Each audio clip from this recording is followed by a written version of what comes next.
And new this morning, Airbnb is changing some of its policies to avoid out-of-control parties after several gatherings at short-term rentals in the Bay Area turned deadly in recent years. You might remember them.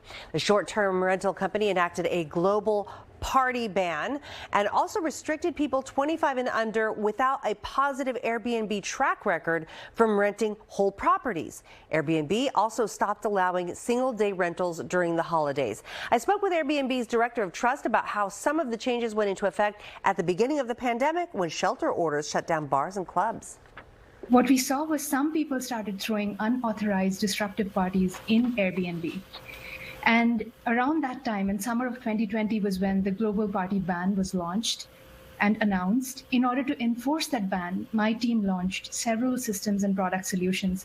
One of the most notable one was Under 25, where we look at a reservation, and if the guest is under 25, doesn't yet have a positive history on the platform, and are trying to book an entire home listing in their neighborhood, under certain circumstances, we restrict that reservation. The anti-party system blocked 1,800 rentals in San Francisco, 4,500 rentals in San Jose, 940 blocked rentals in Oakland. So help us put those numbers into context. Around New Year's Eve of last year, we had about 4 million stays happening on our platform.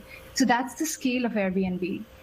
And the vast majority of people traveling and using Airbnb are good people. Not everyone is trying to throw a party. However, safety is at the foundation of everything we do. That is our number one priority.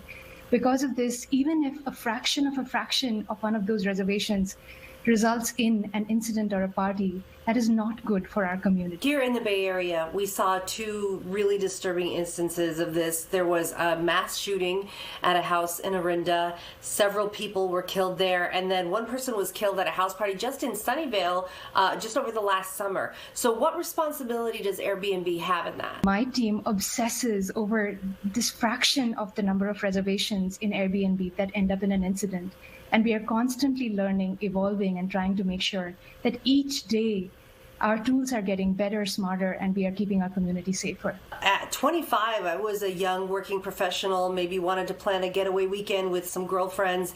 It wasn't a party situation. I might have gotten caught up in that, and it seems like there are other people like that who are 25 and not able to rent on your platform. We are investing in machine learning and tooling to get smarter so that we get better at catching parties, but make the experience less obstructive for good users such as yourself. We are not always blocking your reservation. You may be trying to book an entire home. We may redirect you to a private or shared listing where the host is in the property and can actively monitor and make sure that no unauthorized parties take place. Nabarupa Banerjee, thank you so much for joining us.